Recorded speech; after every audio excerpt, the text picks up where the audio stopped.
Okay, I hope this makes sense, but this is sort of the process that I think bridges the gap from being able to play the excerpts or whatever you're performing to how to play them when you're under stress and how to practice that.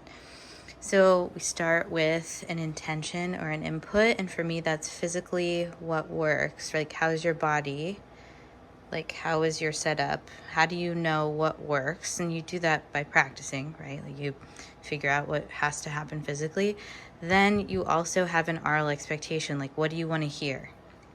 What exactly do you want to come out? Like, singing it in your head as you're playing it so you're in it. You're not thinking words about it, which makes us more self-conscious, right? And that is not present.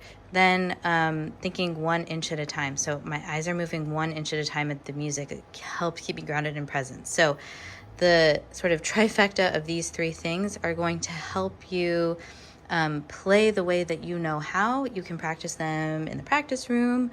You can practice them, before, ideally, before an audition or a competition or anything that you're doing or performance, so that you know what these are for any given inch of music, right? So then when your brain gets distracted and thinks about nonsense, you can come back to one of these 3 points.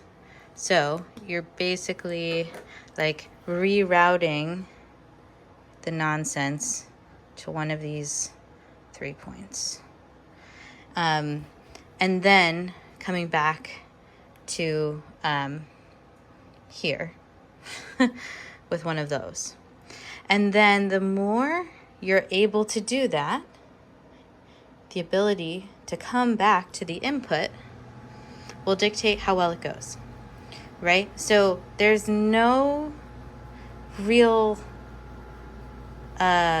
solidity, or like there's no real sort of confidence that's gained from just being like, I can think about nonsense and feel grounded, because it's really feels like gambling at that point, right? So what you want to practice is sort of like input, and then when your brain goes to nonsense, how fast can you come back to input? What can you do? Usually, like a note won't sound the way you want if you're not thinking of this, or maybe you are thinking of this, and a note doesn't sound the way you want. Then maybe you need to shift from oral expectation to like, oh, maybe my physicality isn't exactly where it needs to be, and obviously it isn't if the note spoke in a way you didn't intend for it to. Or maybe I'm thinking too much ahead and I need to come back to 1 inch at a time. Maybe I'm thinking and feeling my feet, and then I get distracted by someone in the audience and I need to go back to my oral expectation as well. Anything that you can do to work with your brain. And this isn't actually a problem, right? When you get distracted, like, that's not a problem.